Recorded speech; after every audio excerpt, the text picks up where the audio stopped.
going on, everybody? How's it hanging? How's it happening? You guys know what it is. This is Kevin from the Chord Progression Podcast, brought to you by My Song of the Year Rock 2000 to today, where we are interviewing all of the emerging bands in the rock and metal scene today for you, because you can get in with them now before they get big. You have brain rights over your friends, and we do some things like go so deep into their songs that it's hard to believe. And this is our 100th episode. Man, I really wore the right hat for this, but it's our 100th episode. I'm super excited for this one. I hope you guys enjoy it. This band, I found them through that Octane post because their lead singer reached out to me, and oh my God, these guys are good with their anthemic hard rock sound. So please welcome from the band Fight Like Sin, Cody, Drew, and Kale. Are you guys ready? Because I'm super excited about this one.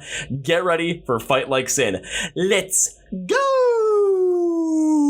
Yeah! Well, ladies and gentlemen, boys and girls, this is the Chord Progression Podcast with episode number 100. About a week ago from when we recorded this, actually, I put a post on the SiriusXM Octane fan group asking people, who are the emerging bands in the scene right now of rock and metal that everyone's listening to. And this guy over here named Cody was like, hey, if you got a chance, check out my band called Fight Like Sin. We'll see what you'll think. And I'm like, okay, let's jump into it right away. I put it on my my vinyl speakers. I had the Bluetooth connection to there as well. And I'm just sitting there just like getting amped up, like, holy crap, this is good stuff. Like, I'm loving this. And I thought, let's just send a message out right away so we can get something scheduled. And bing, bang, boom, here they are for the 100th episode. Please welcome from the band Fight Like Sin, Kale and Cody. So guys, welcome to the Chord Progression Podcast. Thanks for having us, man. Yeah, thank you. Thank you guys for being on. And again, Cody, thank you for responding to that specific post, because dang. Hey, you're welcome, man. Like, I'm kind of a, I don't know. Am I allowed to cuss on here?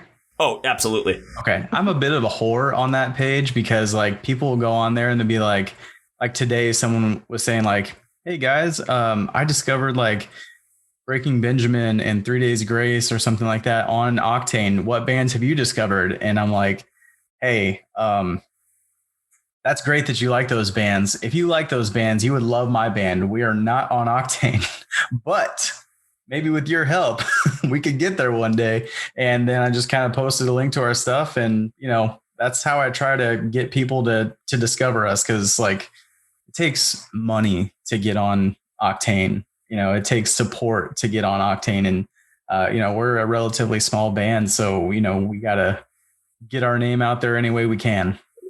I'll say there is a guy that's on that page that actually invited me to that page, and he's worked with a bunch of other bands and he's going to work to help me grow this podcast. So his name is Joe Alfano, yep. And he works with bands like Kingdom Collapse, As Strange as Angels, Another Day Dawns. Another band that was posting a lot on that, I think it was yesterday, called Relent. I had him on the podcast for episode 96. And it's just like, and I think Any Given Sin is another one that he works with. I'm trying to think of Saul.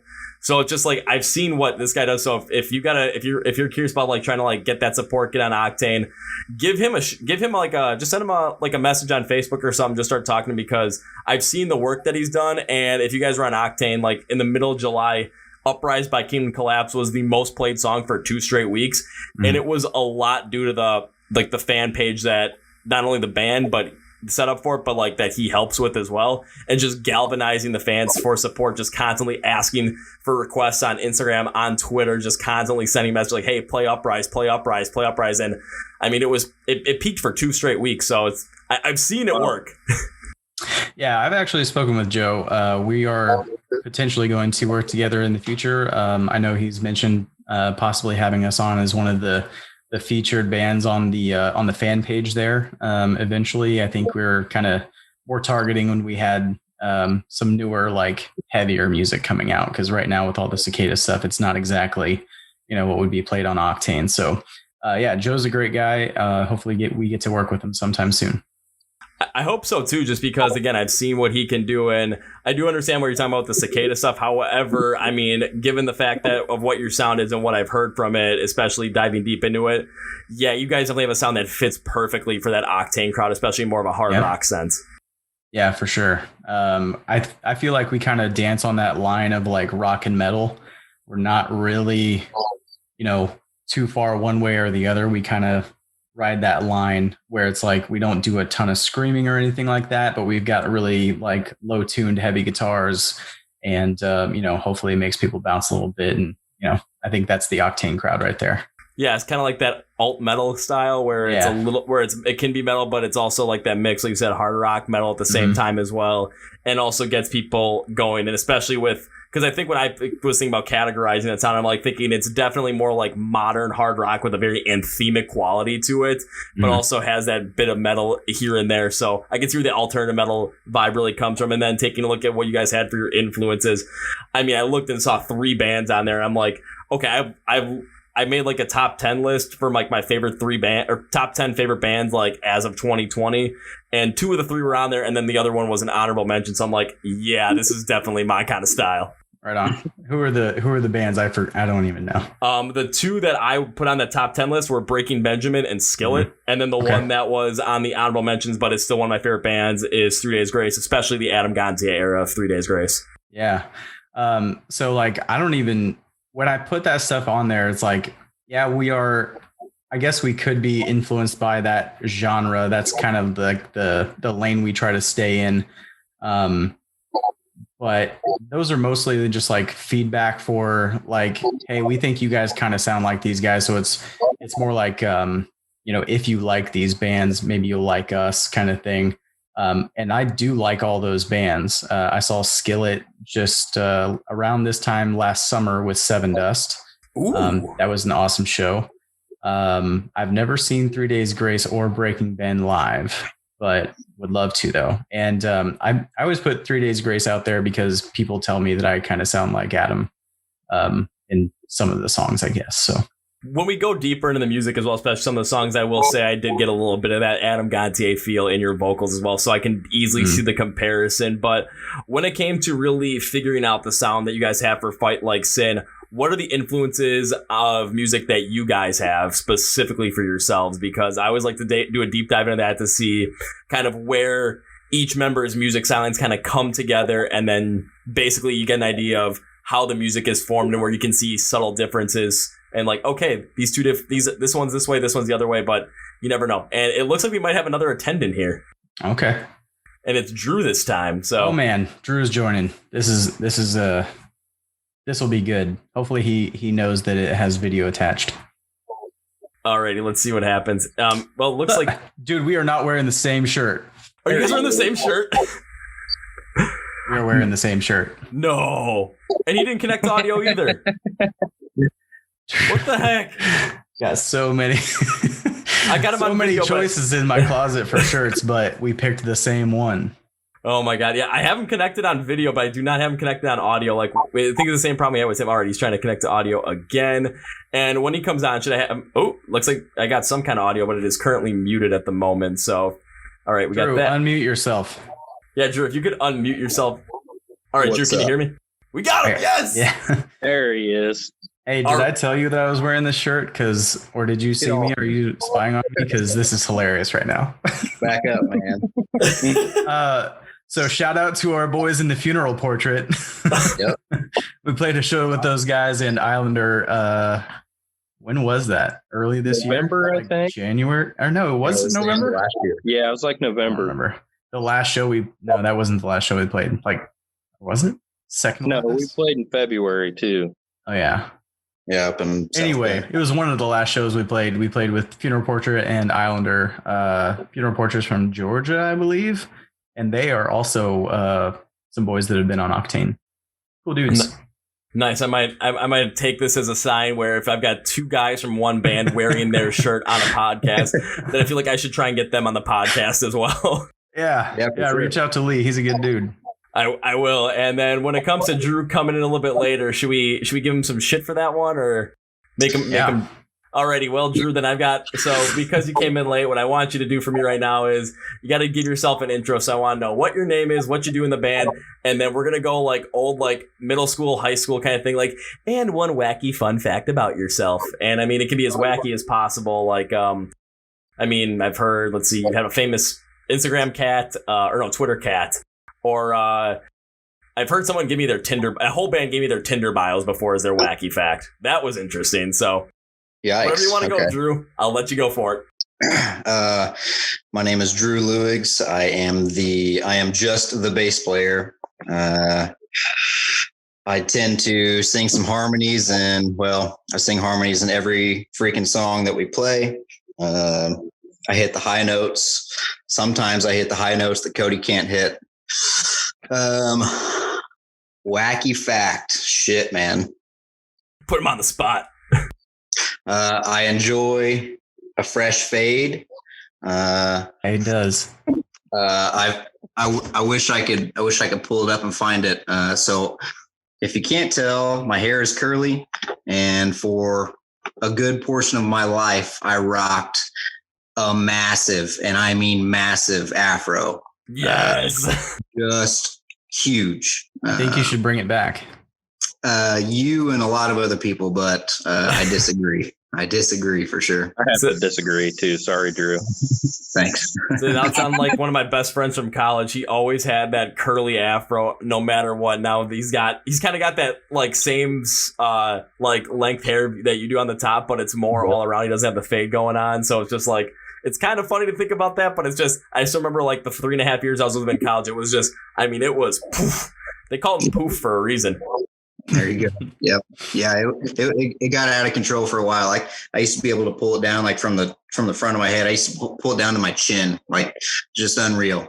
So I guess that's a wacky fact. And if you're friends with me on any social media pages, you might be able to find a picture or two floating around.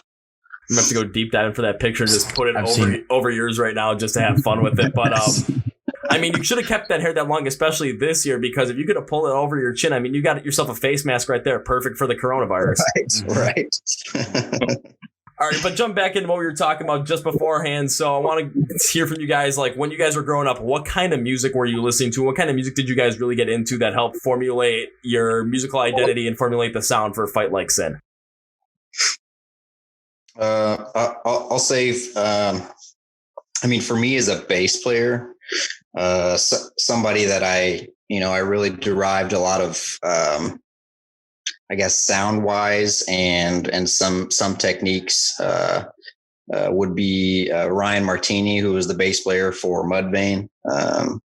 Loved Mudvayne for a lot of the things that they did, early on, middle of their careers. I kind of faded out a little bit towards the end, but that's one person and one band I could say that me as a bass player anyway, picked from and brought into my repertoire. Outside of the me being a bass player, obviously I'm a huge fan of Primus and Les Claypool. And then, other virtuosos, if you will, would be Victor Wooten, Marcus Miller. Those were two guys that when I'm sitting in my bedroom playing bass as a kid, I'm cutting my teeth on that stuff, and it was a great way for me to cut my teeth. Starting like at the top, that was a great way for me to really hone my skills in a quick way. Really took that shoot for the moon, and if you miss, you're going to fall amongst the stars kind of mentality with that when you're trying to cut your teeth with the best of them. Yep, you got it, man, for sure.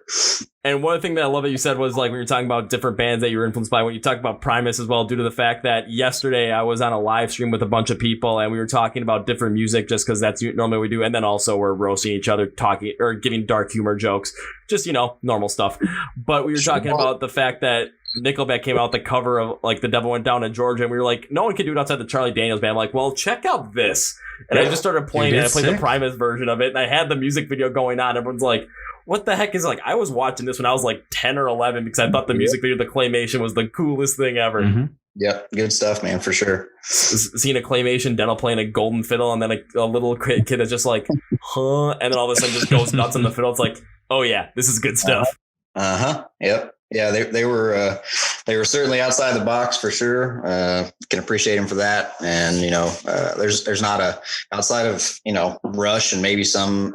There's probably more, but probably more obscure bands. But having a bass player as a lead, and then tackling on top of him singing lead vocals, paired with these just insane already difficult to play bass lines, but playing those and singing an entire song, that gained my respect for sure for a lifetime. Yeah, I love you brought up Rush as well, because I saw Rush once live and it was like the coolest thing ever. However, I was so focused in fully on what Neil Peart was doing on the kicks. I'm just like, how the hell is he doing that shit? Yep. All right, let's just bump around. Let's go to Kale on this one. So, Kale, when you were growing up, what kind of music were you really listening to that helped form you, like who you are as a musician today? Like, what did you really get into? What were you really jamming out to? And also, like, headbanging to, just like, oh yeah, this is the shit. So I have to ask Cody permission to answer this question before I do. You don't have to ask me anything. I think your answer is always awesome. So I was into, I guess, nothing really related to this band, honestly. Like, I did have an older brother. I listened to like Seven Dust. In high school, I did get into like the metalcore, like Killswitch Engage and stuff like that. But for the most part, all I've ever done is listen to like anything classic and then like progressive. So I'm into like, I get made fun of all the time in this band. Like, my favorite band ever is Jethro Tull. So okay. I listen to them big time. Of course, all just the like 70s, 60s, 70s rock. My favorite band, non-progressive, is like the Beatles. So it's kind of weird, you know. I guess I'll answer it in two parts like Drew did.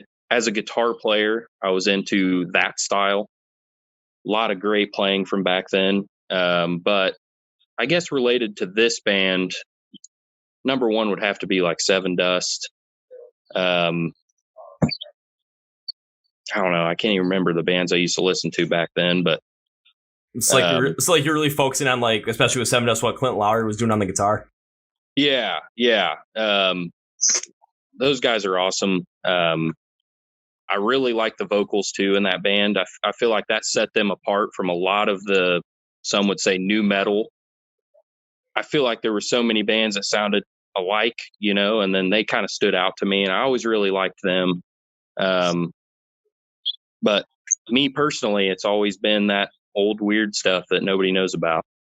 Yeah, but when it comes to that old weird stuff that no one knows about, I mean, except for someone like me, because when you're bringing up those bands, I'm thinking, man, this is stuff I'd listen to with my dad, because like my parents are, like, my mom is, how old is she now? I think she's 66. So like when she was growing up, like it was a lot of that. You're listening to Beatles, the Rolling Stones, and then into the 70s. Well, then my dad is 60. Is he 60? Yeah, 61.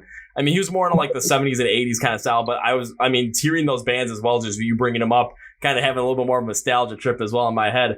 However, one thing I've always found interesting, especially when you're talking about influences that you've had and music that you've listened to, like especially more classic rock from the 60s and 70s and how those guitar players were playing, when you listen to those, you're focusing in on some of the things that they're doing, some of the ways the songs are constructed, some of these different progressions that you're working with.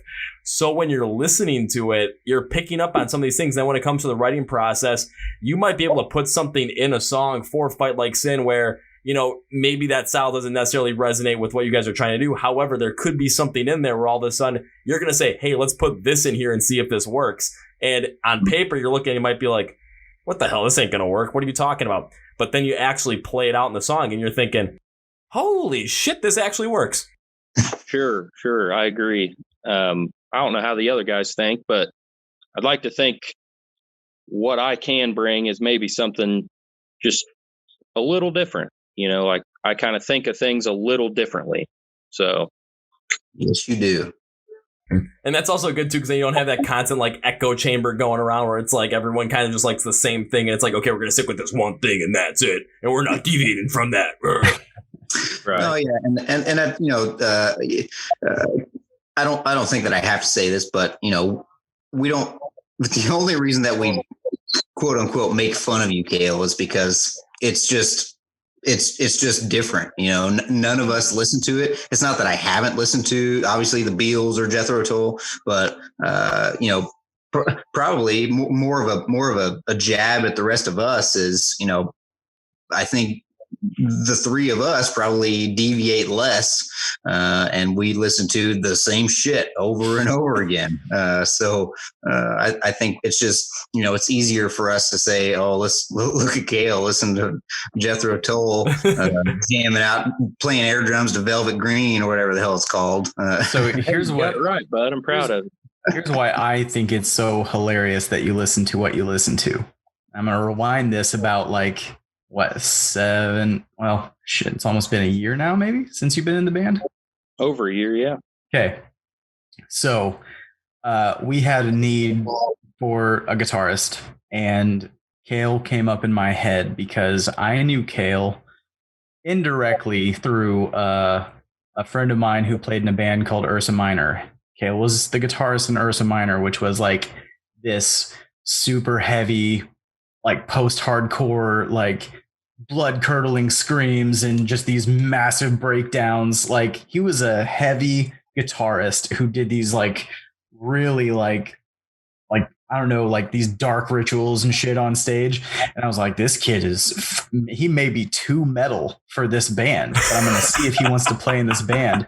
And then I asked him, I was like, so who are your influences? He's like, oh, classic rock and Jethro Tull. And I'm like, what?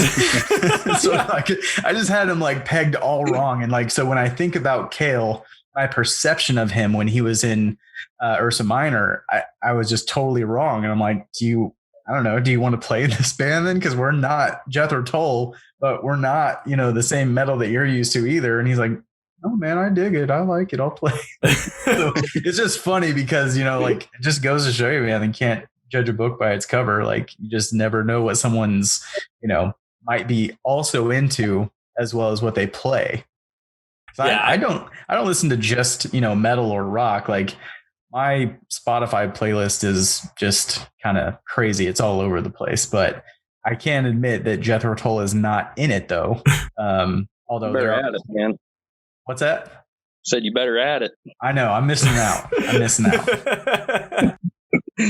I'll say on top of that though, with Kale, I kind of have a little bit of I'll say sympathy for you on that end, due to the fact that when I was in college as well, and I still kind of deal with this today too, but when I was in college, I remember my junior year, I was living with 3 other guys, and one of the guys specifically said, okay, so when you're showering, we know you love to take a mini speaker into the bathroom, put it on, listen to music when you shower.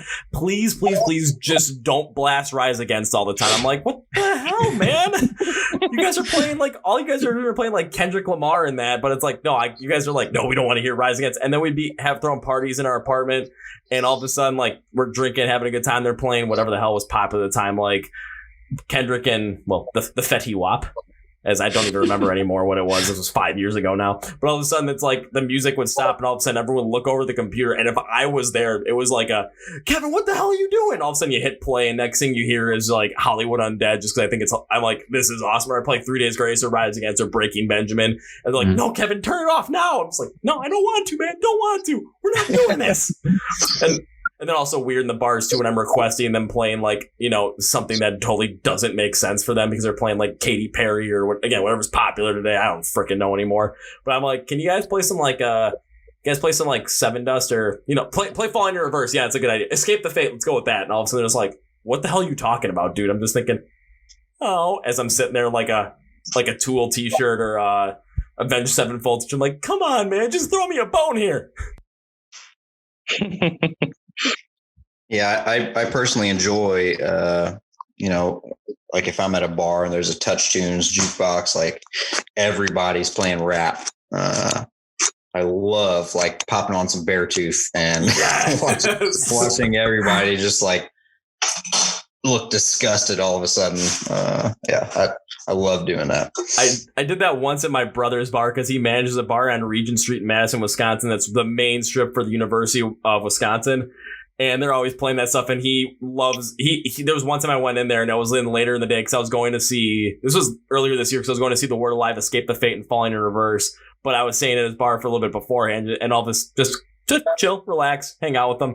And all of a sudden the kids started coming in, or as he calls it, daycare, because it's all the college kids coming in. He's like, oh, I hate this. And they start playing rap music. I'm like, watch this. And I I think I put on Popular Monster because, again, I was going to see Fallen Verse. That's all I wanted to listen to it. So I put it on their little Touch Tunes thing. And my brother looks at me, he's like, why'd you have to play this? Because he thinks it's going to be something that kind of fits. All of a sudden, you just hear the bridge and the breakdown. And he just looks at me, he's like, I didn't know that could get any weirder, but that was the perfect thing for you. I'm like, I know it was. All right, let's go jump to Cody on this one. So we've heard from Drew, we've heard from Kale. Let's hear from you. What was, when you were growing up, what kind of music did you listen to? What did you really get into? And what was the kind of music that really has formulated you as a musician today? So when I was a little kid, I didn't really have a choice of what to listen to. It was pretty much whatever my mom or dad was listening to, which was, for my mom, it was older country. And newer country at the time. So like kind of a mix between like, we'd hear anything from, Merle Haggard to Garth Brooks. And for my dad, it was more like AC/DC, Pink Floyd, Rush, and that sort of thing. So once I started, getting some money together for my own cassette player, this is how old I am. I would borrow some of my friends' cassette tapes and I would listen to things like, Bon Jovi's Slippery When Wet or Cinderella Dokken, kind of the 80s hair metal stuff. And then I remember I got the Kill 'Em All tape from Metallica. And that might be the day where I realized, like, I want to play guitar. Nice. Like, I really want to play guitar. Didn't have the drive to do it necessarily, but that might be my fun fact of how I got into music in the first place. Long story short, I got in a truck accident and I came very close to dying. And I ended up in the hospital, had a bunch of stitches and staples in the back of my head. Doctor was like, we need to make sure that your, hand-eye coordination is still good. So if you happen to have a guitar or something like that at home, pick it up and, see if you can mess around on that just to, improve your skills or whatever. And I asked my mom, I was like, do we have a guitar? And she's like, 3 of your uncles play. I was like, oh, I didn't know that. So I borrowed a guitar from one of them, picked it up, and I could just kind of play a little bit. I wasn't good, but like I got the concept. And, at that time I couldn't play sports or anything like that anymore. So I was pretty much quarantined in my room, listening to music that I wanted to listen to, and I could just kind of pick it up by ear and start playing guitar to it. So I didn't start off on Metallica for sure. That was a little bit beyond my skill set, but another band that I grew up listening to is Green Day. So I had like the whole Dookie album, which was much easier to play on guitar starting out. So I grew up just kind of listening to that, playing it by ear, and then eventually, just kind of practicing in my room every day. And I grew up listening to Metallica and Seven Dust. And when Slipknot came out, it just blew my damn mind. When that first album came out, I didn't know what to think. But I just knew that I wanted to play stuff like that. So yeah, growing up, Clint Lowry was a big influence of mine. Guys from In Flames, I really like those guys, the way they write, because it's reminiscent of kind of the 80s hair metal stuff where they have like these really cool like harmonized guitar lines and stuff, and you can hear that in our music as well because I steal that shit all the time. I'll say just kind of given that 80s feel that you're talking about, especially listening to those, because that's like Slippery When Wet by Bon Jovi, especially with given when I was listening to music, just that anthemic feel that it has to it. I can definitely see where that influence came in, especially off of something like that. Yeah, I mean, for me, like I've always been a sucker for like just having a nice hook in a song, and I just try to, everything that we write, I try to make sure that I'm like, does it have enough appeal for where everyone could, relate to this or like get something from it, or at least think that it doesn't completely suck.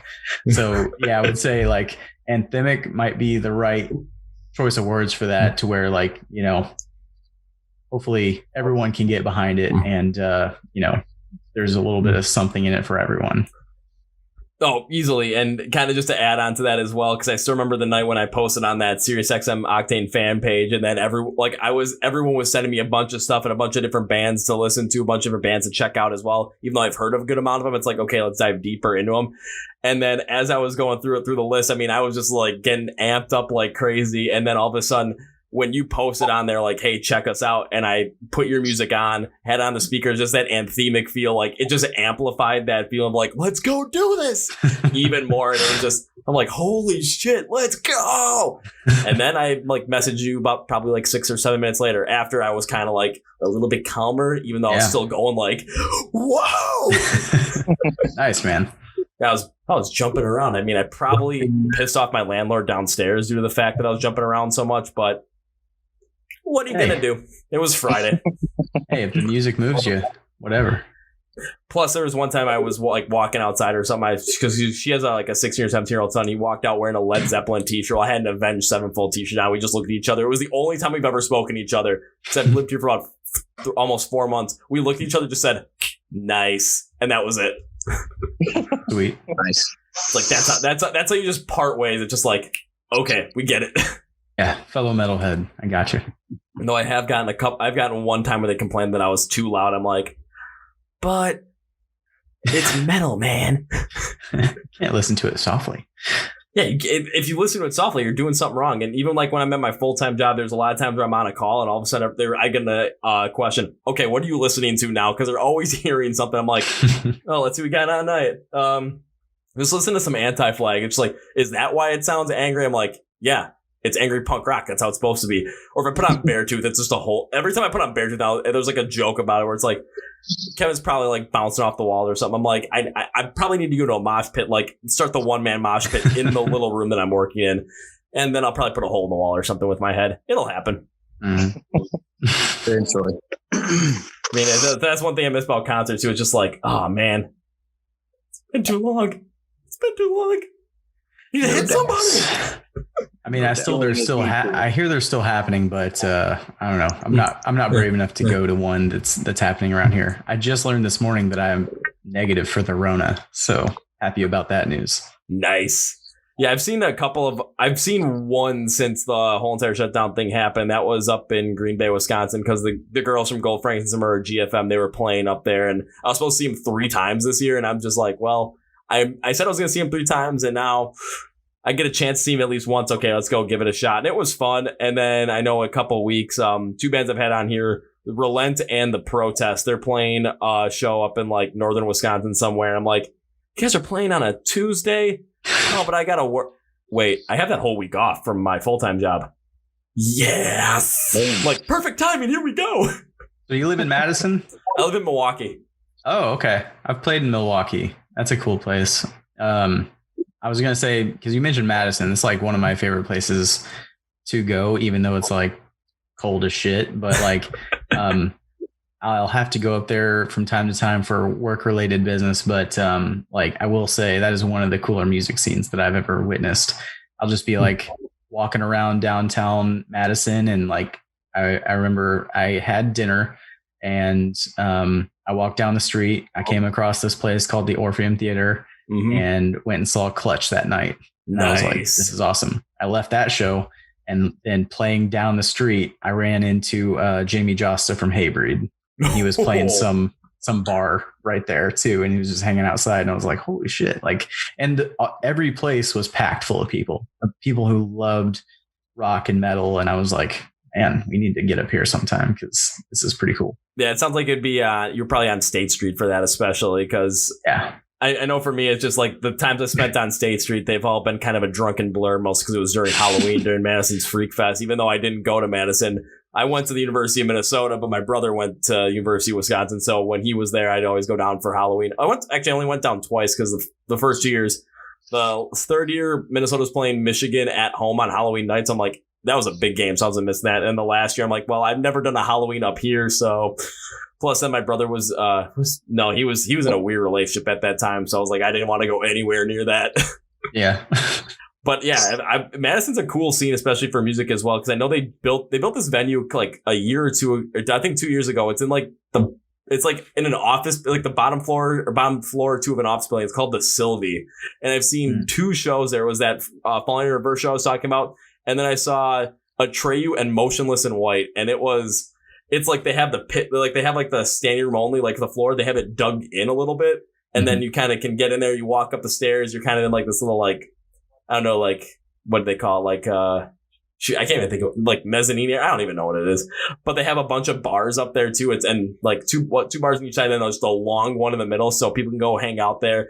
Or you can get down the floor and just go crazy in the mosh pit. And yeah, it's definitely worth it because that floor can get a little slippery, but it is still fun as all hell. Nice. I'll have to check it out sometime. And then if you get a chance, come to Milwaukee too and come play at the Rave here, because that's usually, or the cup, trying to get another venue that you could.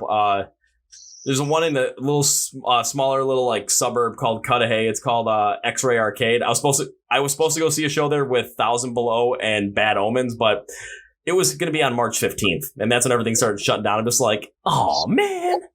Yep. Yeah, the Rave is the same building where I got to play at in Milwaukee, but it was actually in the Eagles Ballroom, a band that I was in previously. We got to open up for Korn on the Jägermeister tour back in the day, which was super fun.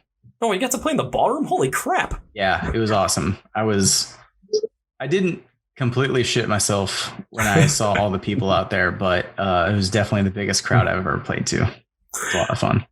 Oh, trust me, I've had some wild and wacky times up there. So when it comes to the crowd size, it's like, yeah, it can get insane. And again, like that's always where I go to concerts as well. And all 3 levels, the ballroom, then there's like a middle level, which is like a club level where you got a floor and you got a balcony up top. And then the basement level, which is just like a stage and a floor, and that's it. Yeah, it was awesome though, because like the staff there was super cool. Like we showed up in our U-Haul. It's like the other bands that were there was just Korn and one other band. I can't even remember their names right now. But yeah, they had their tour buses and their trailer, whatever. We showed up in like a van and a U-Haul, just like total scrubs. And there was like 6 guys that came out from the venue and like unloaded our stuff from the trailer and took it up all the way to the ballroom. Like we didn't have to work at all. And I was like, I could get used to this. Might invest in some heavier equipment if this is, going to be the way things are. But spoiler alert, that did not continue. Well, hopefully it continues on for Fight Like Sin, though, and all of a sudden it's that point. Yeah. Especially because, like, I like kind of like talked about the Rave too, where it's just like I've seen people come in like so many different ways. I think the craziest one was, and it speaks to some of you guys' influence as well. With I was going to see a show with Seven Dust and In This Moment, because In This Moment was headlining and Seven Dust was the In This Moment was the headliner, Seven Dust was the opener, but in the basement was Tech Nine and all his guys. So nice. When I was upstairs all the way like in this outer balcony area, and I was looking down, and all I could see was like I saw all the tour buses. You saw one for Seven Dust, one for In This Moment, and 9 that said Strange Music. And I'm like, that is totally Tech Nine right there. Mm-hmm. And I thought it was absolutely hilarious. That's crazy.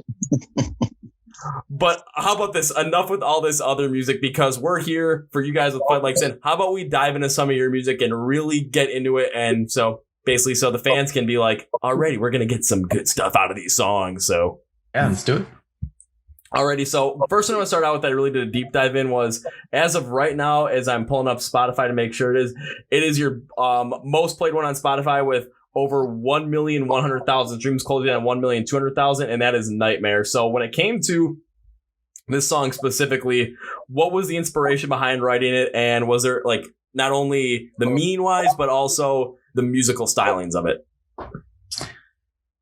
Yeah. So the meaning behind Nightmare is essentially, I don't know, I was kind of in a weird relationship at the time, and it's not necessarily like a tell-all story or anything like that, but just kind of a thought that I had in my head of like, I'm gonna leave because I need to kind of protect you from me.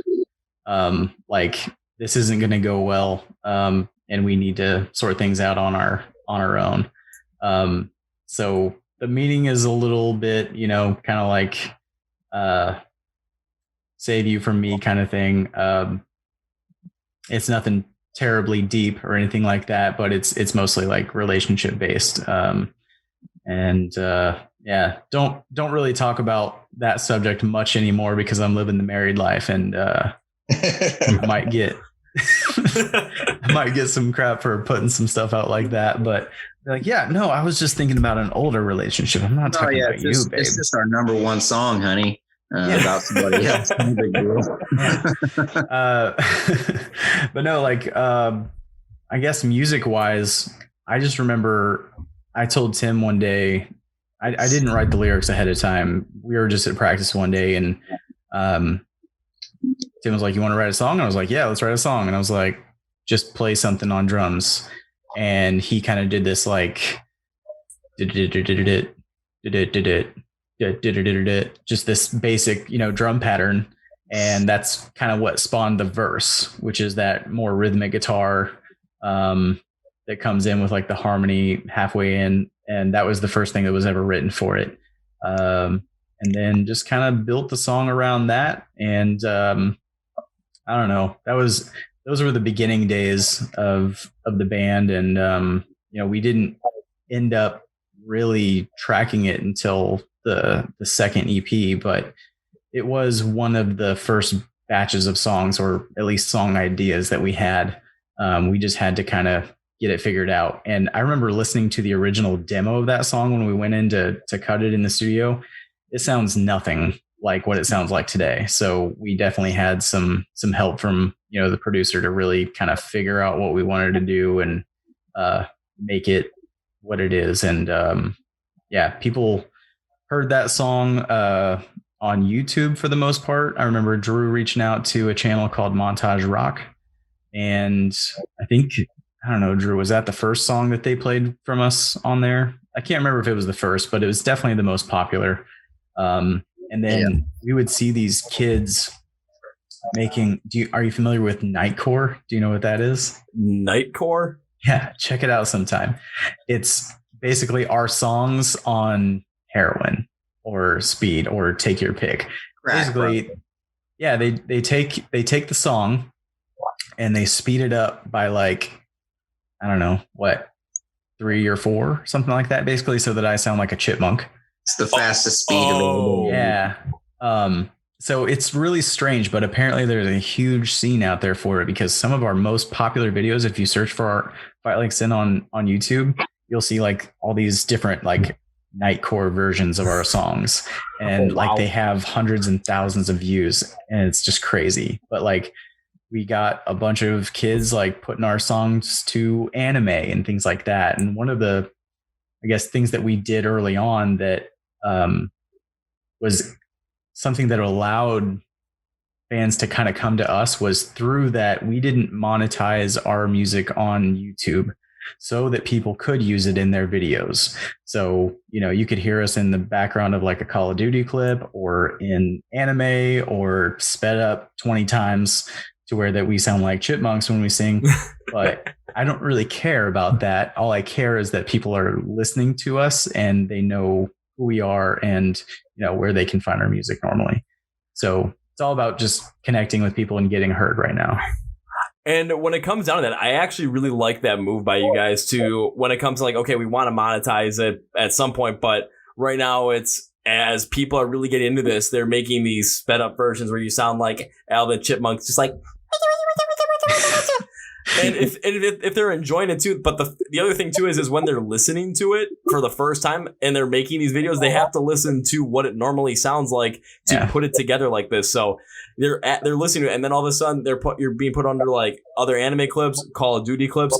People are listening to that, and the thing is you're using this asset that you have, especially with that people, especially that age that are making those videos, think that your music is cool, and they're putting it on there. And just because I was watching the movie about Facebook, The Social Network, where they're talking, and there's a point in time where they're talking about, do we want to monetize it or not? And then the CFO does, but Mark Zuckerberg does it because they don't want to make it uncool. Yeah. Until it like, you can make money off it and it's going to stay relevant completely throughout before it dies, kind of thing. Yeah. But it's like, you guys are kind of in that stage where it's like, okay, let's just keep letting this run. Let's just keep letting this run, because as people keep putting this music on our stuff, man, this is going to be something. So Yeah, I really like the move by that, just to make sure that you're using the tools at your disposal that you have right now, and you're using the factors that you have on your music to make yourselves get out there, get yourselves more listeners. Because even on Spotify right now, your monthly listener count, I believe is over 50,000. Yeah, 51,000 as we're recording this right now. So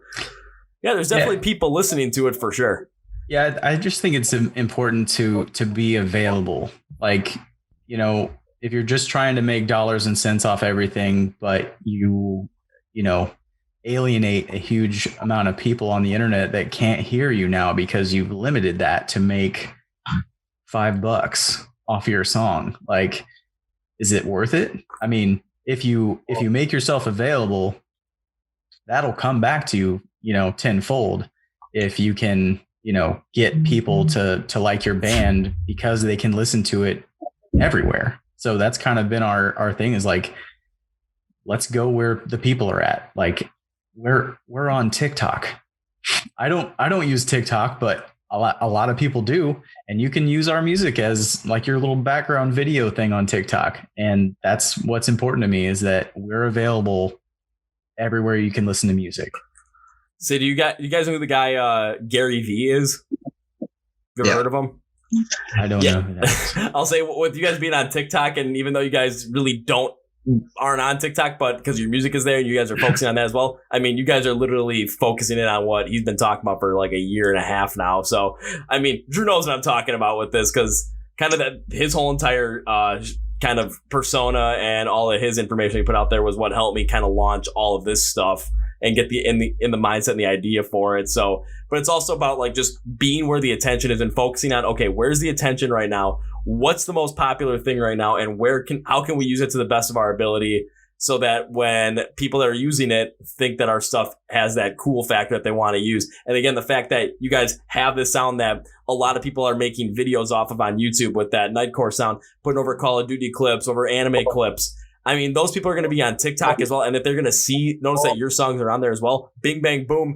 Especially, you might get a huge TikTok influencer that is going to end up putting your music in one of their TikToks. All of a sudden, next thing you know, you start seeing that monthly listener count. All of a sudden, okay, now it's at 60, 70, 80, 100, 150,000. Then you're like a consistent player on SiriusXM Octane.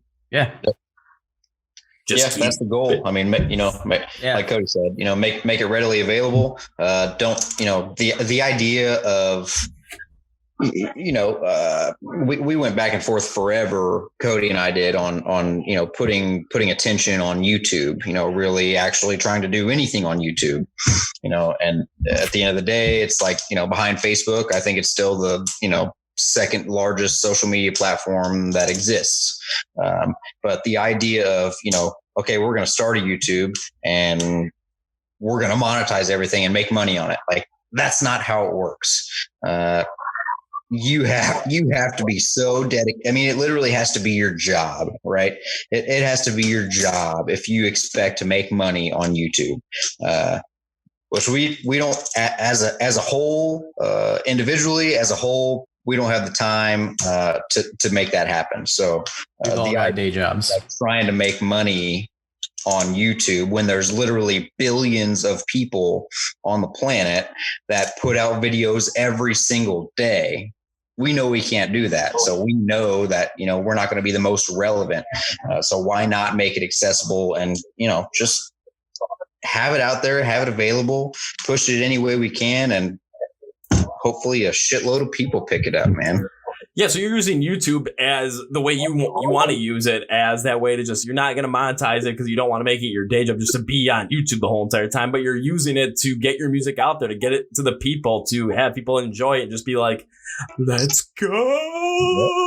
We got to listen to Fight Like Sin, because even on the live stream I did yesterday when I brought up the fact that one of the guys that's on there, I was like, yeah, I interviewed this band yesterday, like right before the live stream, and he was freaking out. He's like, okay, do you have one tomorrow? I said, yeah, it's a band called Fight Like Sin. You ever heard of them? And I just saw his face. It was just like, I'm like, I knew I got a good one. Awesome. But going deeper into Nightmare as well, because I always really dive deep into these songs. And when you were talking about kind of that drum line that really kind of started out the whole entire song, especially when you open, it opened with like that rapid burst style of drumming feel, and then mixing with like some lower tune and also higher pitched guitars at the same time as well. And I really love that bursting drum styles, and it pays off as well because it has this more hardcore feel to it in the end, and also having like a hard rock feel at the same time as well, especially with those guitars. So I'm like, I'm definitely seeing something here, and I'm just like, I always love, especially like when you can use that like bursting style to a maximum efficiency. Now we're going to like overdo it, but like, especially keeping it in there. Yeah, I'm a big fan of that. And then we got into the verse on this one. And in my opinion, I thought it was done incredibly well because you still get that bursting style of drumming on there throughout the whole verse. And in the second half, there are blank spots that are in between those bursting drum styles that are filled with more of a hard rock feel to them, because I love how this is constructed. It's so unique to the song, and it basically moves it in a completely different way than a lot of things that I've heard. It also kind of contrasts with what the vocals are doing at the same time, but it makes everything stand out at the same time as well. And I love how the guitars kind of followed through on that whole like overall style as well. It just amped up everything at the same time. So far, like looking at this one, I was really happy with the way the construction was on the instrumentation on this. Thanks, man. Yeah. I mean, I don't remember thinking that it was like anything great when I wrote it. But I just remember thinking like, I want to kind of be like syncopated with the drums, and that riff that you hear in the verse was more or less what Tim played that day at practice when I said, just come up with something. So I just took that and kind of, extrapolated into a bigger song with a proper chorus. And that chorus was my favorite part. And I remember hearing something like that in my head when we were going into the studio, but that was definitely not the chorus that I came in with. Man, that song has represented us well. And I'm always happy when people say that they like that song, because that one was, for the most part, really complete before we got into the studio and had like a ton of influence from the producer or anything like that. Like, we got some feedback as far as like some of the notes and things like that, but for the most part, we worked together to really make sure that it was just a solid song all around. And when it comes to the chorus on this one as well, I think one thing that also has to be said is how the pre-chorus helped stand out as well, because when I listened to it, it was like everything kind of got slowed down a little bit. But when you listen to the drums, they keep these incredible fills going throughout, and it helps in like a transition of the song from what the verse are doing in this more anthemic hard rock chorus. And when I listen to the chorus, I'm just looking at my note sheet right now to make sure I don't fuck this up, but it can be described as two things for me. It's anthemic feel, and then there's drum fills, because especially with the guitars on this one, I love how you guys are able to use this like more like hard rock style. It was like a mix between the anthemic skillet style that I really like on songs like Not Gonna Die, Feel Invincible, Monster, that kind of stuff, and then a more like a melodic Breaking Benjamin sense as well, kind of mixed in together, and it gives the song its incredible flow.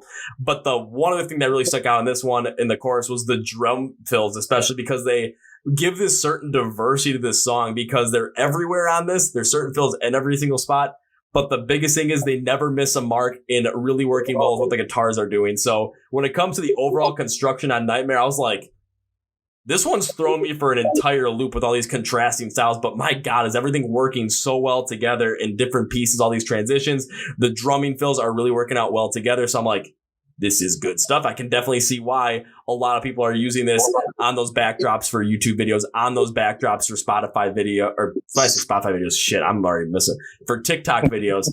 I'm so non-TikTok-y, as you can tell. So, but it's just, I can totally see why this works and why some people are drawn to it, because of how the construction works and how there's so many different contrasting styles at the same time. However, it's not so far apart to the point where they're contrasting totally against each other and you're losing it, but they're contrasting enough against each other where they're amplifying both parts of the song.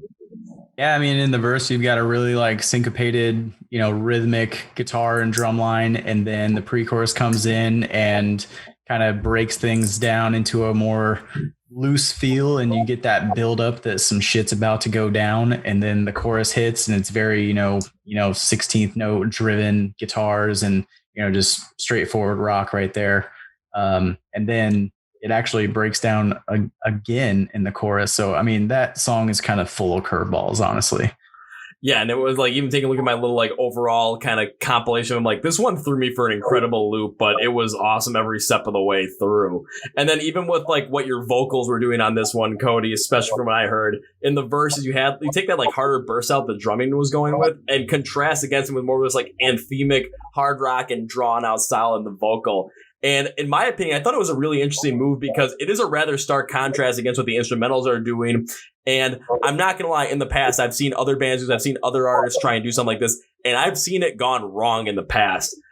However, this one worked out incredibly well because it gave the song that harder feel and also an anthemic one at the same time, a little bit more of a grit to it, given what the instrumentation was doing in contrast with your vocals. So especially in the verses, it stuck out. Then we got to the chorus, like your pitch raised up a little bit, but it kept that anthemic style going on. And this was, again, when you're looking at the chorus, it had more of that anthemic feel to it as well. So you kind of had the contrasting styles between the vocals and the instrumentation and the verses. But when you got to the chorus, they were more comparative on the same spot as well. However, they both worked out just as well to really make this song shine. So if people are asking about this song, like like we talked about earlier with that Sirius XM post, like, yeah, if I like 3 Days Grace and Breaking Benjamin, is there what else do people like about this? And then you're gonna put something like Nightmare out there. You're gonna hit a home run every single time you give it to someone like that.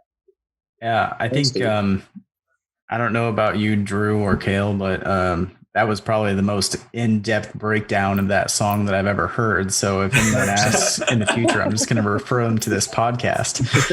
Like, listen to this guy. He knows everything there is to know about this song, and he has a lot of good takes on it. So I think we've probably forgotten a lot about that song. It's been that's true. We've been so focused on writing newer stuff, and that is an older one. So yeah, it becomes muscle memory in a way. Mm-hmm. Totally understandable, but I just wanted to really bring up, because especially with it being your most popular on Spotify, and then using it also with hearing about what you guys talk about with it being used on YouTube and TikTok as well, really going even deeper into it. And again, when it comes to the muscle memory, I totally understand that there's some things I do here where it's like, how did I remember how to, like, especially when it comes to creating some content, like, how do I do this again? It's just, I've gotten so used to some of this stuff. It's like, okay, bing, bang, boom. That's how I do it. There's some things that used to take me 2 hours to do on here, especially when it comes to like some Instagram content I create. Now it takes me a half hour to do a bunch, like the same post, just because I know the style that I like to work with. So bing, bang, boom, it just all fits. So I can kind of see where this, when it comes to the breakdown and really what the song really kind of focused in on, how it can kind of get lost in the shuffle, especially when you guys are writing new things, when you had a new record come out last year, and when you have these Cicada versions coming out right now over time. So it does make a lot of sense why sometimes this kind of get, like, the real in-depth style of it can get put in the back of your head. But again, it's still there. And then you get someone like me who comes and it's like, let's dissect this thing. Give me my scalpel.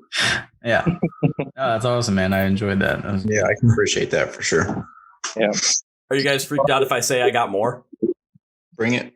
I'm honored. I'm interested to know, I guess, whether it be, I don't know, maybe Nightmare was your go-to, but maybe it's yet to come. I'm just curious to see if there's one that's more in depth than that was, or if that was your, so to speak, your favorite from us, or what that might be.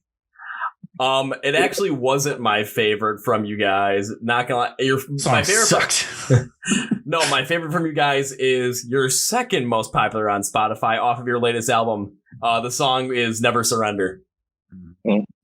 I like it, but like, no, I'm saying, like, it's not that I don't like it, but it's I wouldn't put it in my like top 5 of our songs, but everyone else really likes it. It's bottom of the barrel for me too. I need you to explain yourself, Cody. I'm just saying, like, you know what it is? It's not that I don't like it. It's just that song took forever to write. Because do you remember how many times we had to redo the verses? I know what it is. Redo the chorus and redo the pre-chorus. Maybe I'm just burnt out on it, and I just, you know what? I'm holding a grudge. That's what it is. I apologize for the song. You're not bad. It's a good song. I just have some bad memories of you in the studio, like 8 months worth of bad memories, and I'm trying to forget about it. What you're holding a grudge against is the fact that the song is completely different from what it once was. And I think that you're still in love with what you had originally written, and you can't give it up. Well, I've given it up. I don't know if I can. I don't know if I could repeat to you what it originally was anymore because I've heard it this way so many times. But yes, there may be some subconscious psychological shit happening in my head that makes me say that. I am a big fan of the song. It's definitely I enjoy performing it. It was very involved in the studio. It did take forever. That one amongst many others, but I enjoyed being, being involved with it. I enjoyed being a part of it. And I think that song out of any of the rest of the songs is a perfect portrayal of what we are as a band. All right, I agree with that. I was like, I gotta get Kale's take on this because we got a grudge holder. We got a guy that really loves it. So Kale, you gotta break this tie here for me, man. So I do agree with Drew. Somebody that's never heard of us, I feel like that's a good place to start. But I also agree with Cody. I love the song, not knocking the song, but to me, it's very run of the mill, and it's solid. But I guess when you've heard it a million times, it's kind of a right down the middle kind of song, and I understand what you're saying about it. It's just, I don't know. I have a few others that I really were hoping would do better on that album. And like my favorites are like ones that get the least amount of attention. Like there's a song called Wasteland on our Identity record. And it makes me want to punch someone in the face every time I hear it. But like it gets almost no listens, no spins, no love. And I'm like, same with See Yourself. That's mine. Yeah. So like it's more or less that like, I don't know. I'm happy it's getting its due. I'm glad that people like it. I like it too. It's just I'm just jealous for some of the other songs that I wish people also really liked like that. Again, that's completely understandable. It depends upon really what you connect with as a songwriter to these songs. Well, and hearing what you talk about with Never Surrender, where it's like you're constantly reworking it and you kind of potentially might hold a grudge to what it originally was, to what it came out to. Another example of an artist that kind of had something like that with one of their probably their most popular song, and my favorite song of all time is Rise Against with Savior, because I remember I was watching an interview with Tim McElrath and he was talking about how he wanted to cut that song off of Appeal to Reason because like there was a vocal progression that he changed up in it and he really didn't feel like he associated with it as well as like some of the other songs they left off of it. And then all of a sudden you put it out there and it became their most popular song and it was my favorite song of all time. However, his favorite that he ever wrote is on like a B-side and rarities album that not only do I have on like on digital, but I have the vinyl of it. And I listened to the song that he considered his favorite. I'm like, I really like this song too, but damn, what you guys did in Savior. Holy shit. Yeah. I think that's how it goes a lot of times. Like I know some people in bands, some of them bigger than others, where I won't name names, but like we'll talk about songs that are popular and he's like, I can't stand that song. Like, I don't want to play it, but like, it's their hit, like it's what they're supposed to play all the time. So yeah, I think it's just a matter of like, I don't know. All these songs are like my babies and I want them all to be as popular as, the most popular one is. It's not even a fuck that song thing. It's more just like, it was the writing process where it just got me, in the feels where I was like, I don't know, I held a grudge against that song just because of how it came about. But I think there's also just some built-in jealousy in there for some of my favorite songs that aren't as popular as Never Surrender. And the thing too that I always think of is, as musicians, we're always going to view the songs different than the listener. Yeah. So we're going to pick our favorite and it'll most likely never be that for the listener, and just roll the dice. 100%. Our own favorite songs will never be the hit, except for Tim. Tim was the only one that said Nightmare is the banger. He was right. None of us said Nightmare was going to be the one from the Singularity EP. And in fact, it was. Don't ever show him this video of you saying that. Well, he already knows. He doesn't know how to use the internet, so he'll never see it. He'll always revel in that fact. Yeah, the only way he's going to see it is if you guys show it to him or if someone actually brings it up to him. So true. You might have a good chance. You weren't here for this, Drew, but he tried to get on earlier, and he just had his cell phone like up, like all you could see was his forehead. I told Kevin, I was like, and he ended the video call. I was like, Kevin, I can tell you exactly what happened. He didn't understand that this was a video call, and he was sitting so there old. in his tidy whities and his wife beater, and he was like, oh shit, I got to get off this thing. I guarantee that's what happened. He's so old. Oh God, if you'd have been here for what you just said about Nightmare, what you just said about it, Drew, he'd been like, I told you guys. No, 100%. Oh, yeah, and you gave him a lot of compliments on his drum work on that song. So, he's missing out by not hearing this right now. And I'm not going to tell him. Such a hard on right now. Yeah, I'm not going to give him any compliments. Unless he like somehow decides to watch this when it releases, he might be like, why the hell was I not on there? It's like, well, you did get on there, but then you ended the call right away. All right, but I kind of want to jump deeper in this like I did with Nightmare as well to kind of give you guys what I and the fans what I really thought about it as well. Because again, I always start with the instrumentals, go to the vocals, and kind of wrap it all together. Not only do I do it on, like this on the podcast, but when I do album reviews, I do this exact same thing. And I did like 4 of these preview sheets that I did for podcasts, and one day I did 2 of the album reviews, so I was burnt out. But I did you guys' first though, so this is like me at like my most prime, like and listening to it because I think it is like 8 a.m. when I wake up at like 5:30. So. Yeah. But when I listened to this one, it opened up with like what I felt were like some electronic influence instrumentals, and then it goes in this hard rock anthemic feel throughout the whole entire song. And you did keep some of those like electronic influences in there as well. And normally for myself, like when I hear a lot of electronic influences, I'm like, whoa, slow the brakes. This really isn't something that I care that much for. But then it all depends upon how you really work with it and how you end up making it work in the whole scope of the song. And I like that you kept it in there because it wasn't overbearing, but it also contrasted very well against the hard rock instrumentation, and it made it all sound very, very good, in my opinion. It reminded me of like a really good Skillet track, especially the way the intro makes you feel. So that's where my mind was going from just to start out with this track. So I'm like, okay. And again, like with Skill, like my favorite songs from them are those super anthemic ones, like Knock It Out, I like Feel Invincible, like Monster. I'm trying to think of a couple others, like Rebirthing off of their Comatose album, like those kind of styles. I'm like, yeah, this is where I'm really into this. So that's where I was sticking on with this. I'm like, okay, let's keep going into it.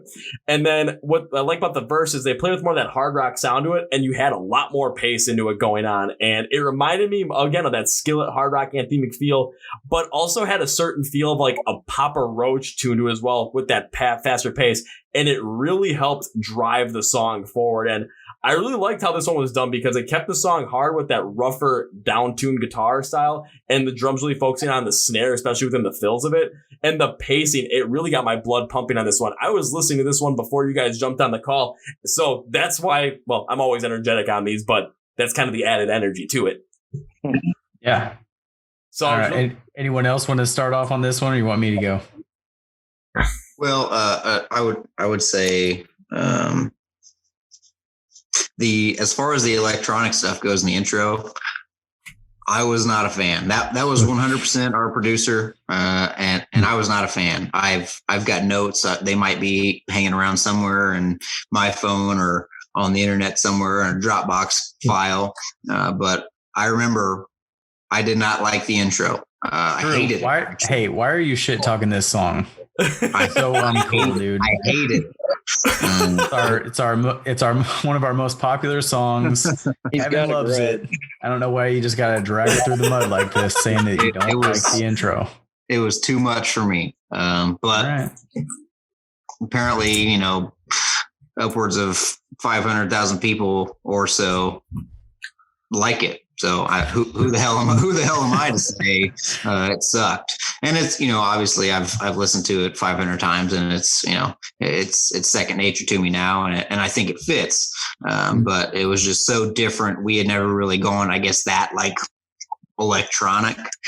So maybe it's probably, me just being stubborn and not accepting change or adapting to change. But I hated it at first, but the electronics is probably my fault. I probably influenced that too much because that does lend itself to like the In Flames influence there. They use a ton of electronics, but they do it so sparingly, similarly like Seven Dust. You don't know that you're listening to a lot of electronics when you listen to Seven Dust, but they have it all over the place. Yeah, it's peppered in. Yeah, so it's meant to be just kind of like the icing on the cake. But when we played that song back in the studio, I was just like, man, like there's just something missing.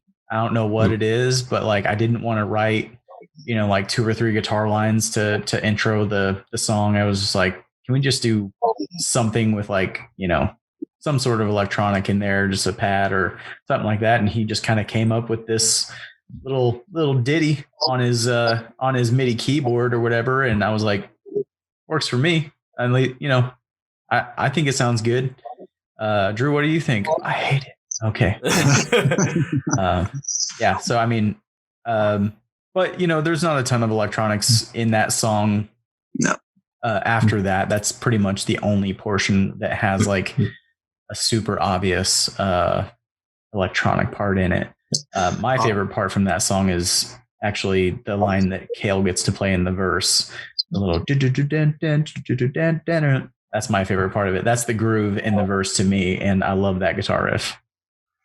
I'll still say, and it very well could be a hit on myself, but I remember, I think like one of the last days, if not the last day that we were recording and wrapping up in the studio, I was on the way and I sent you, Cody, a message saying, I want to cut the harmonies from the verse or the first half of the verse. Because many and a lot of our songs, majority of our songs probably have harmonies basically throughout the entirety of the song. And I was either tired of hearing myself sing or I thought it might be a better option. But I proposed cutting my harmonies on the first half of each verse in that song. And so I'll still say, like I said, it could be a diss on me, but I'll keep that in my back pocket and say that's why this song is such a banger, because I made the decision. Because you're not on it? Because you're not on it as much? Yeah. Oh my God, this is that great. more often. This might be one of my favorite moments when it comes to actually diving deep into a song, because I'm getting so many different like feelings from you guys going through it, and I'm just sitting there thinking, how is this happening? This is insane. I'll keep that in mind for future songs. The ingredients for the banger is we need less Drew. If I have to spend less time in the vocal booth, that's a good day. Yeah, the thing is, like we love writing harmonies, but then about halfway through, when we get through the song, we realize we got to do this song live too. And then it's just like Drew and I might as well be freaking Fleetwood Mac with, 2 singers up here just harmonizing the entire song. So there is a bit of that where we have to kind of watch ourselves and how much we stack harmonies on everything, because we do love to harmonize, but time and place for everything. And the next thing you notice, you're going to start playing, you're going to start thinking, you can go your own way. Hell yeah. You can go your own way. As they break out some Fleetwood Mac there for the fans, just because, I feel like if I had it my way, we'd be like the freaking Eagles and have 4 or 5 part harmonies in the band. But I don't know. Got to get Kale on that. Tim is the best singer in the band, self-proclaimed. Tim will never be a part of that. Well, he'll preach it and he'll beg and plead. He'll beg for the microphone. But once he gets it, just give Tim just one chance just to go bleh on a song and just see how that works.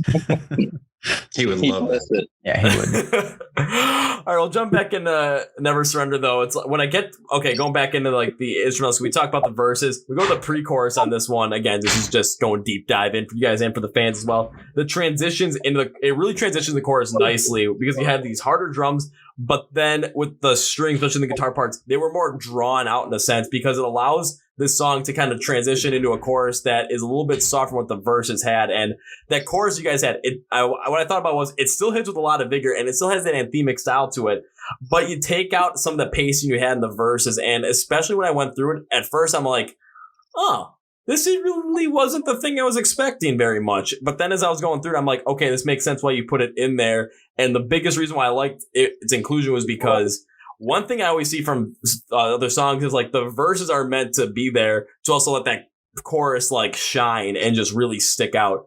This was the absolute reverse. Like this chorus was in there to make sure that those verses stuck out to me. And I'm like, oh my God. Now this is something I haven't heard in a while.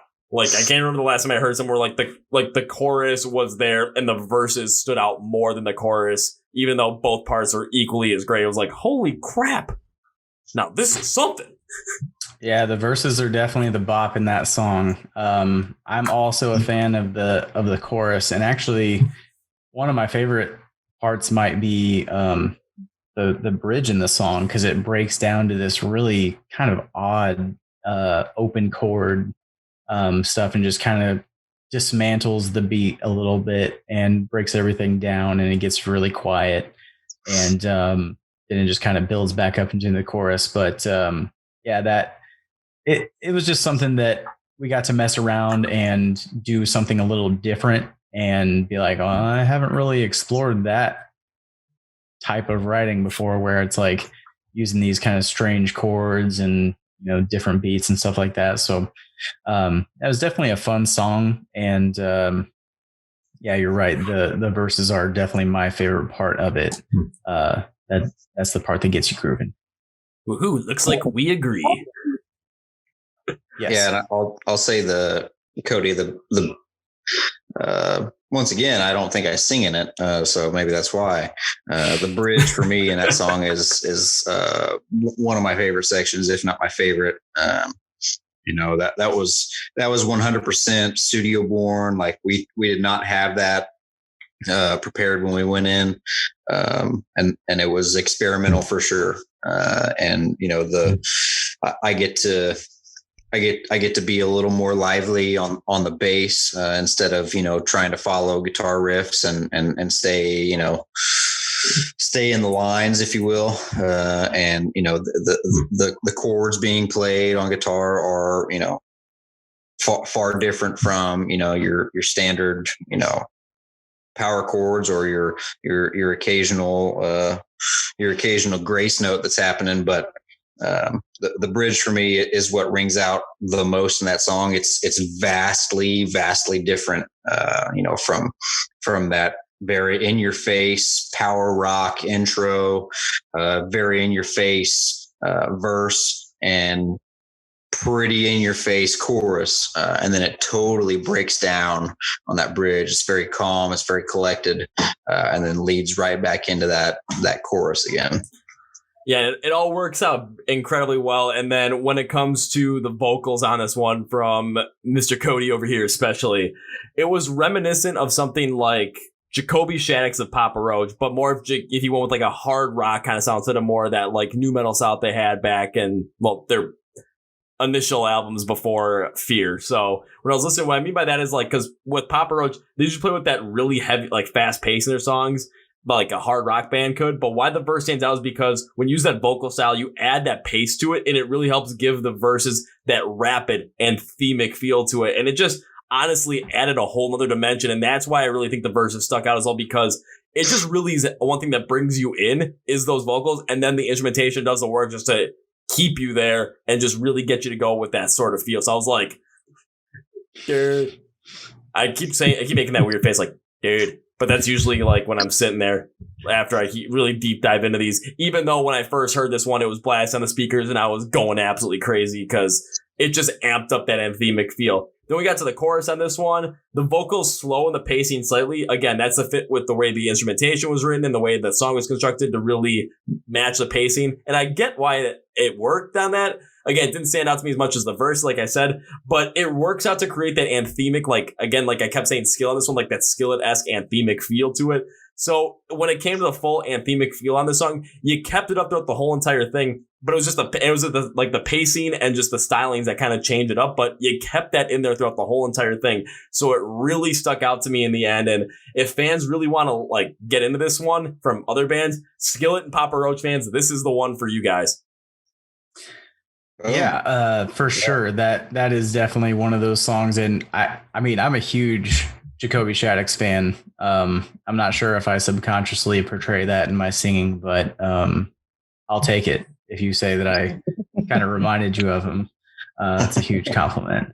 But yeah, for sure, if you like those bands, you should check that song out. And, you know, whenever I see someone posting in a, you know, something like an Octane fan group or something like that, typically I will just link the Spotify, like just the generic Spotify, and let them decide what they hear. But whenever someone asks me specifically, like, give me your best stuff, give me your song, usually I'll link them to Never Surrender because, well, we've established that what I think is the best song might not be the most popular. So I don't do that. It's the perfect place to start, I feel like. Yeah, like I said, it's kind of a right down the middle kind of song. It's got a good groove to it. It's got a pretty memorable chorus, nice little breakdown. Yeah, it's just an overall great representation of what Fight Like Sin sounds like. I think that's the perfect way to put it as well, just because, again, someone like myself, it's I've listened to other songs that you have as well that go a little bit harder, a little bit in a different way as well. So I've seen how this one kind of fits right down the middle. So even for someone like myself who really liked this song overall and really thought of it as my favorite, I can go in any other direction that you guys go in as well and follow you along with that as well, because I can see where like the base is and then go from there. Mm-hmm. So good place to start. Just don't stop there. Yeah, that's the key. Good place to start, but keep on going.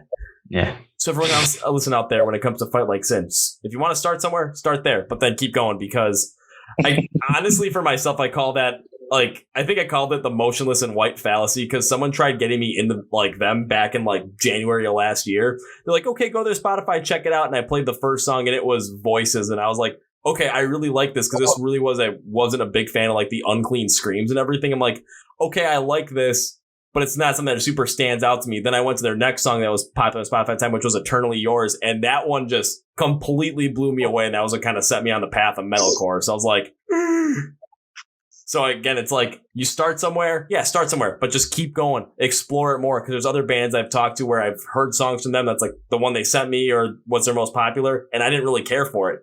But I'm like, hold up, let's go into something else. Let's check out some other stuff. And then you never know. I even had it on the podcast where they sent me their stuff and I did not like the song they sent me at all. However, there was another song that they had there that I really liked. So we talked about both of them. Yeah, I mean, and usually, like, the reason why I link to the generic artist page or whatever is because you can kind of see which songs of ours are the most played, and then usually picking one of those two or three will, you know, give you a good idea of what we sound like. So you never know what someone's particular tastes are. So if someone, you know, isn't really like a huge metal guy, or, you know, they kind of like lighter music, I might send them to Demons or In the Dark, something that, you know, is on the lighter side of our music. Whereas someone who likes really heavy stuff, I will recommend like Wasteland or Nightmare or something like that, something that really has, you know, kind of that feel. And then there's a lot of songs that are just kind of in between that. And that's a good place for most people to start with us. Oh, understandable. And then not only that, but transition to something else as well. When it comes to Demons, you did recently come out with your Cicada version of it, which was sort of a reimagined version of that song as well. So you guys are kind of diving into that aspect. Well, and I have seen bands dive into that as well. So I want to know, what was your motivation to do something like that with Demons? Yeah, so with Demons and with all of them, the four that we'll ultimately be releasing, you know, it's fun to revisit these songs, right? It's fun to, you know, especially when you think about, like, we recorded these songs in the studio, you know, we finalized everything, we solidified it, we produced it, we spread it out to the world. And then you think about sometimes, like, man, I wonder if we would have done this instead.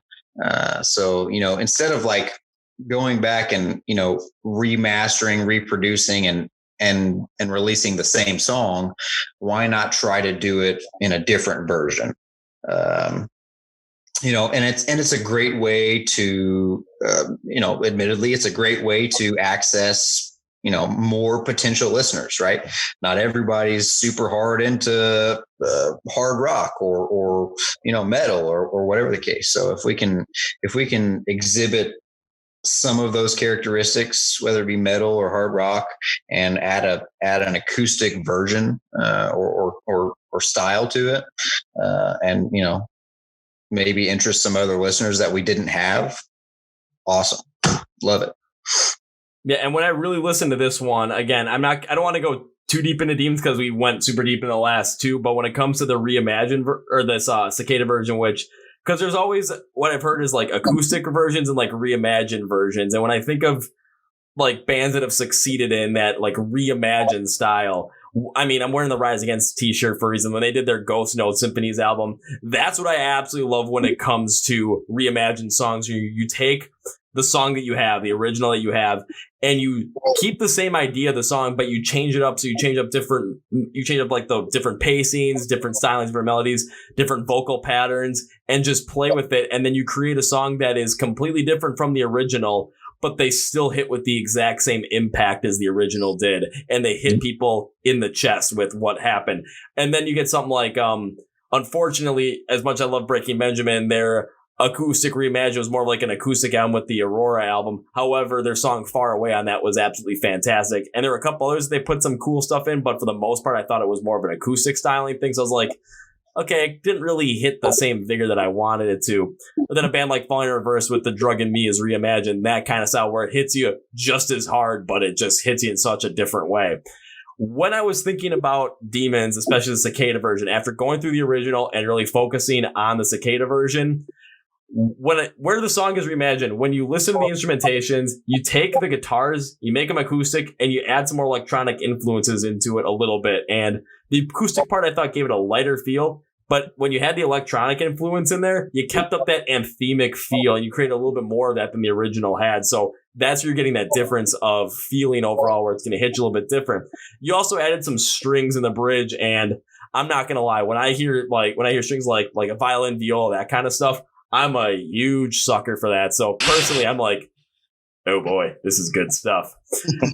And then honestly, I'm going to talk about Cody on this one because I thought your vocals, especially on this one for the Cicada version, were the biggest hit on this because you kept up the same pacing that the original did, which was rather surprising to me. But when you do that, they work so well with the instrumentals and drive up that emotion. It just honestly took it to a whole new level. So when I was thinking about where you guys kind of line up in that, I was thinking you line up with that with a reimagining style of like Rise Against that I absolutely love how everything they did it with. And you guys are right there on that same exact spot. So I was like, oh yeah, this is definitely something where someone who likes that softer kind of style would listen to this and just get into it and also feel the same exact kind of feelings that they felt if they would listen to the original, but just feel them in a different way. Yeah, thanks, man. That's awesome to hear. I think what I'm about to say kind of goes for every song that we've done on Cicada so far. And that is to say that most of these songs, the reason why they came about, or at least why I wanted to do something like Cicada, which is like a stripped back version, is because live we play to a click track. And on those click tracks, you have all those little elements that I was talking about previously to where it's just kind of the icing on the cake. They may be like synthetic strings or piano lines or something like that. But whether it's in the original mix or live, those parts don't really stand out to anyone. They never get heard. They're cool parts, but people don't get to hear those really unless they come to our practice and we happen to not be playing and they just listen to the raw, stuff that's happening in the background that is meant to fill out a chorus or add on to a verse. It's not necessarily something that you're supposed to hear. You're supposed to feel it more than anything. I wanted to make sure that people got to hear aspects of the song they didn't hear in the original version. I wanted guitar lines to become piano lines or synthetic lines to become guitar lines.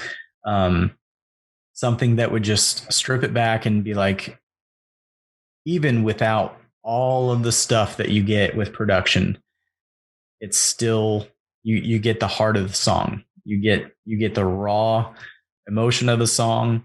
And I tried to do the vocals different from the original for every one of them in some capacity or another, keeping the feel of the song, but adding something different, because like you said, in some of those, just acoustic versions, you could essentially copy and paste some of the original lyrics over acoustic guitars and call it a day. But we wanted this to be different enough to where, people knew that, well, that's not the same delivery that we got on the original song. But you can still tell that it, it has that feel, and, the meaning, the purpose, the emotion behind the song is still there. And I think in the end, this really shows your ability as songwriters as well to understand that. And when it comes to, again, kind of stripping it back a little bit and trying something new in a sort of reimagined version, where you're understanding, okay, this is what this song originally was like. This is what this song originally felt like. And this is how it was supposed to be delivered to the audience.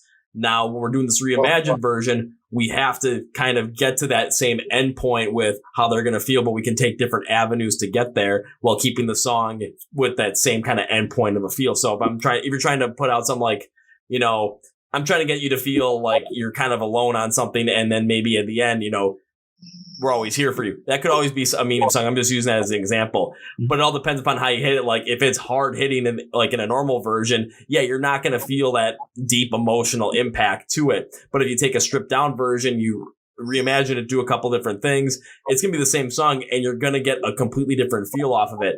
But that all really compounds into, if you understand what you're doing in the song, if you understand what works, what doesn't work, if you understand every single part of it and how other different parts can make you get to that endpoint, but also take a completely different direction to it. And on something like this, that shows completely. So I have to applaud you guys for that one. Yeah, thanks, man. Like, we've got our song In the Dark, which is the last song off of Cicada, coming out, I think it's next Friday, the 28th. Yep. That might be the best one of the batch, to be honest with you. It's certainly my favorite, I think. That's our opinion, at least. Yeah. So basically it's going to be complete trash. No, I'm just joking. In my opinion, I think it's the best one. And it's just, I don't know. It has a really cool feel to it. I mean, the original one was already kind of like, on the softer side, but now it's like completely acoustic and the vocals really get to shine through. The bridge, the breakdown in the bridge, even like acoustic wise, is like, it still kind of slaps a little bit, and nobody's going to appreciate this probably except for Drew and I, but like the way the song ends, we really deviate from the way the chorus was originally, and we get to kind of flex our vocal harmonizing writing abilities a bit. And it's nothing like groundbreaking or anything like that, but like it's something that Drew and I came up with at my old house in Lafayette a long time ago. 2 years ago. Yeah, it was a long time ago. And we wanted to make sure that it got in the song because like it's just really cool. And hopefully other people will think that's cool as well and be like, oh, that's definitely not from the original song. But it was a really fun way to be able to end the song. And that song for me has a lot of emotion attached to it. And, I think that the way that it came out was really cool. And I'm kind of glad that this is the last song to come out because I think it's the best one from Cicada. And I can't wait for everyone to hear it. You as well. Well, I'm looking forward to it as well because that'll definitely be a break from what I will be listening to on that day as well, because that's when the new From Ashes to New album comes out. I have to do a review on that one. So I'm going to be like jamming out to like some more like rap rock, new metal kind of sound. All of a sudden it's like, all right, need a break from this. But like Sin, Cicada, In the Dark, let's go. Yeah, man. And then what I'm hoping for is I'm hoping that you guys are completely right on this one. So by the time I get done with it, I have that face that I'm like that blank face with my mouth open like that. Dude, kind of face going on. Yeah, I hope so too. if I get that face going, I will Cody. I'll probably just send you a picture of me just like, dude. or a video or something like, and then you'll know exactly what it is. You'll know exactly what just happened. You'll know exactly what I thought of the song just off of that. It might be like 2 seconds, just and you'll know exactly what it is. Nice. So outside of the Cicada reimagined stuff, especially, we are in such a really, really wacky time in 2020, which, God, I wish this would just get over with so we get back to live music and I could get back into seeing all these live shows and getting injured in mosh pits again, because that always makes me happy. So I don't have to get my appendix removed again, but whatever. But when it comes down to it, what have you guys been doing since this whole shutdown thing has started to continue to grow the band and continue to grow as musicians? Outside of the Cicada stuff, because we've already gone through that and we already know that you guys are working on that. And we've got your last one, In the Dark, coming out on the 28th. So by the time this podcast airs, I believe, because it's just right after I'm going to release it. So if people aren't listening to it, first off, go listen to In the Dark, Cicada, and then listen to the original In the Dark, and then jump in all the other stuff too, because that'd be awesome. But what have you guys been doing otherwise to continue to grow the band and continue to grow as musicians during this, like, what are we at, like 5.5 month period of weird coronavirus stuff? Yeah. Well, what we aren't doing is practicing right now because there's no live shows to play. And, Drew just had a kid. Well, he didn't have a kid. His wife did, but he was there and I believe involved in some capacity.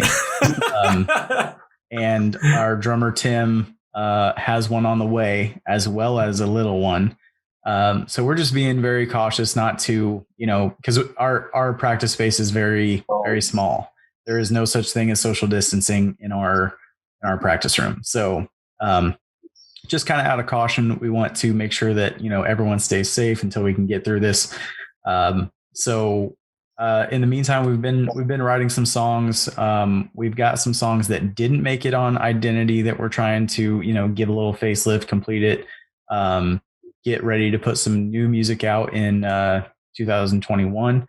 And I guess the most exciting news for me, I don't know about Drew or Kale. It's not really a secret anymore, so it's not really something I care to hide. But we just wrote a song with Morgan Rose from Seven Dust. So that should be something that we try to put out at some point in the near future. We went up to, I don't even remember the name of the town in Illinois, but Illinois. Yeah, somewhere in Illinois. It was basically Iowa. That's where it was. It was. Oh, I know what you're talking about. Yeah. The Jose from 3 Years Hollow. That's his studio. And we went in there. We didn't really have like a game plan necessarily, because we were just like, all right, we just know that we're writing with Morgan Rose and that's going to be really cool. And we got in there and, they were just kind of like, show us what you got. What, do you have a riff that you want to start off with? And I was like, yeah, here's a riff that I wrote. And I don't know if it's any good. And we got like, I don't know, 30, 40 seconds into it. And they were like, all right, stop it. That's one we're going with. Let's do this. And it's kind of, I was like, are you sure? I have more. I've got different riffs if you want to look into that. And they're like, no, that'll be great. So yeah, it was awesome to have him go and, contribute and, talk music and write a song with like one of my heroes from a band that I grew up listening to and still love to this day. So yeah, that's what's been going on. Nice. Now you guys get me more amped up for this kind of stuff too, because Seven Dust coming out with a new album too in October, I think. Yep. I think I got that one on my schedule to review. Yeah, because when I saw him live, I was just like, that was so much fun.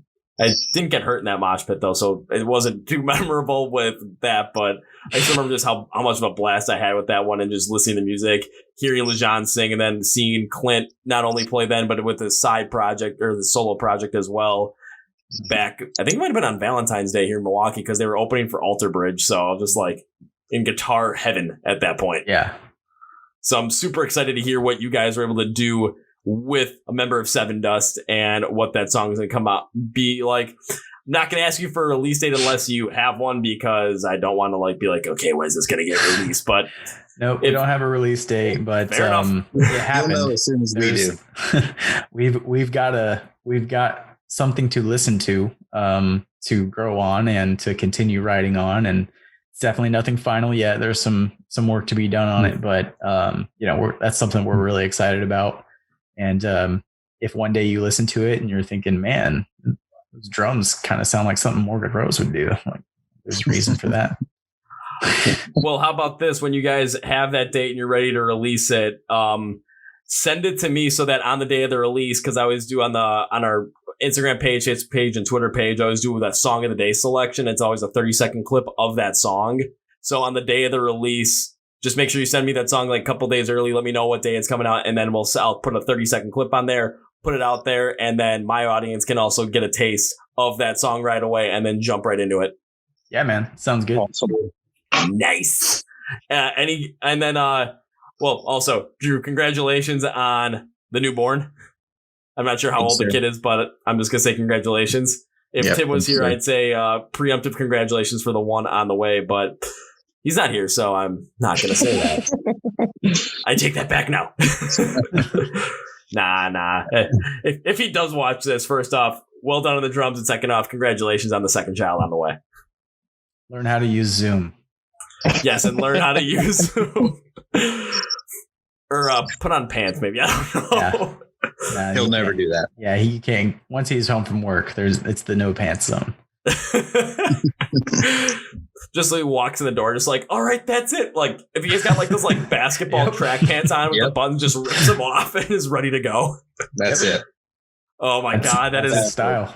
Oh my God, I can just see that now. I'm saying, honey, I'm home. It's like, yep, Dad's home. He's pants are already naked.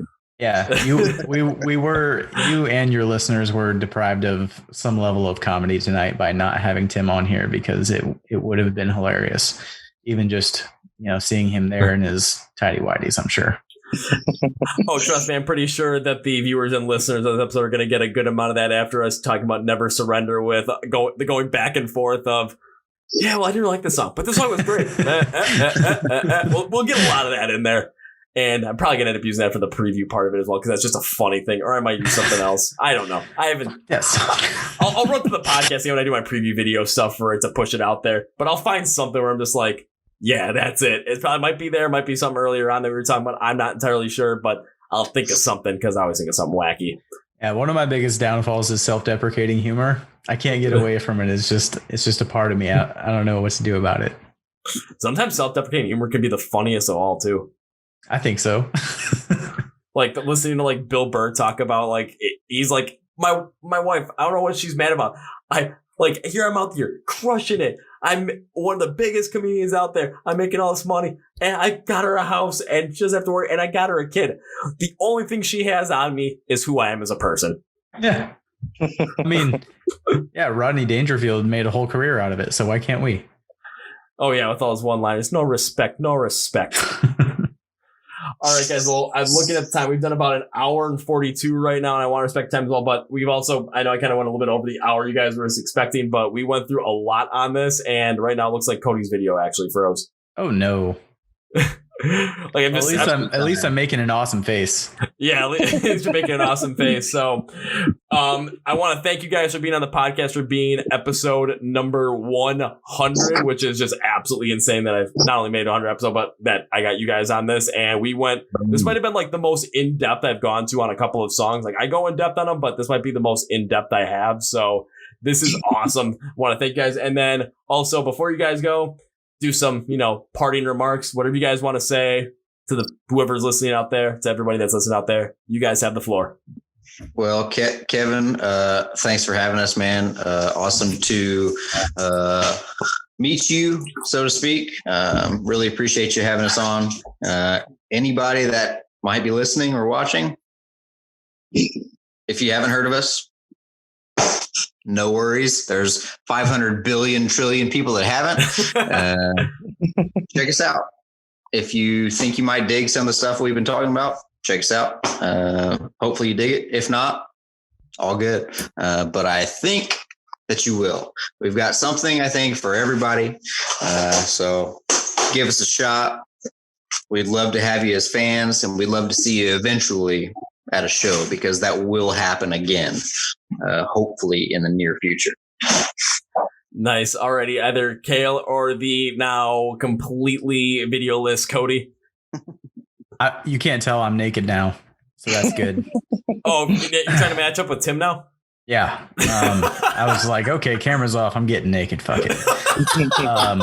All right, I'll go. I would also like to say thanks to Kevin for having us on here. I'm so glad that you responded to my wooing of you into our band's life here.